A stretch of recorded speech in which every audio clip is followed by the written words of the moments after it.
സംസ്ഥാനത്തിന് ലഭിക്കേണ്ട കേന്ദ്ര ധനകാര്യ വിഹിതം 10ാം ധനകാര്യ കമ്മീഷൻ്റെ കാലത്ത് 3.9%.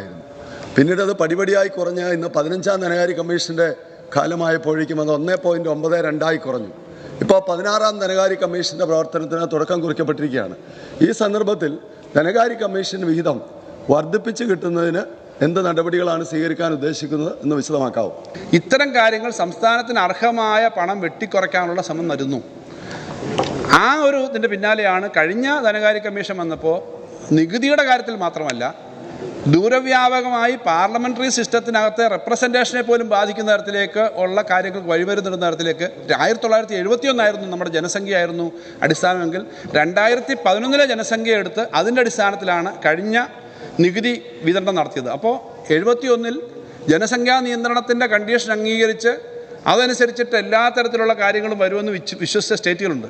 നമ്മുടെ കേരളമടക്കമുള്ള സ്റ്റേറ്റുകളുടെ ഇപ്പോഴത്തെ ജനസംഖ്യ ഭാഗിച്ച് ആകെ പാർലമെൻറ്റ് സീറ്റുകളെ കണക്ക് കൂട്ടിയാൽ 20 എന്നുള്ളത് 12 13 ഒക്കെ ആയിട്ട് ചുരുങ്ങാം. ഞാൻ പറഞ്ഞത് അത്തരം ദൂരവ്യാപകമായ കാര്യങ്ങൾ കൂടി വരാവുന്ന തരത്തിലേക്ക് ബേസിനെ എടുത്തു എന്നൊരു പ്രശ്നമുണ്ട്. അത് ശക്തമായി പ്രതിപക്ഷം ഉൾപ്പെടെ കേരളത്തിലെയും പ്രതിപക്ഷം ഉൾപ്പെടെ അക്കാര്യം വിമർശിച്ചിട്ടുള്ളതാണ് ധനകാര്യ കമ്മീഷൻ്റെ.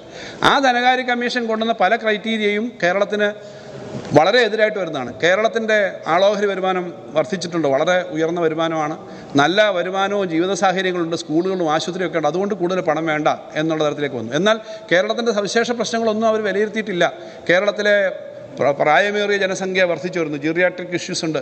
കേരളത്തിലെ കൂലി സാധാരണ നമ്മുടെ മിനിമം കൂലി തന്നെ ഓൾ ഇന്ത്യ ശരാശരിയുടെ 3 ഇരട്ടിയാണ്. അപ്പോൾ ഇവിടെ ഒരു നിർമ്മാണത്തിന് പിന്നെ പണം കൂടുതൽ വേണം, ഇവിടെ സ്ഥലം വാങ്ങാൻ പണം കൂടുതൽ വേണം, ഇവിടെ എല്ലാത്തിനും ചിലവ് കൂടുതലാണ്. കേരളത്തിന് വികസനം ഉണ്ടെന്ന് പറഞ്ഞാൽ ബീഹാറിലോ പിന്നെ മധ്യപ്രദേശിലോ കൊടുക്കുന്ന 1 സെൻറ്റ് ഭൂമിയുടെ വിലയുടെ 3 ഇരട്ടി കൊടുത്താലും ഇവിടെ കിട്ടില്ല.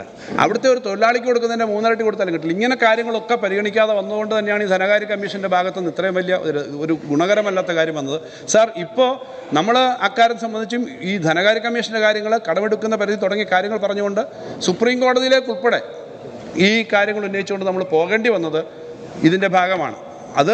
അതിന് സുപ്രീം കോടതി പോയാലും ബാക്കി കാര്യങ്ങളെല്ലാം പോയാലും നമ്മൾ അതുകൊണ്ട് മാത്രം പറ്റില്ല, നമ്മൾ കളക്റ്റീവായിട്ട് കേരളത്തിന് വേണ്ടി കാര്യങ്ങൾ പറയണം.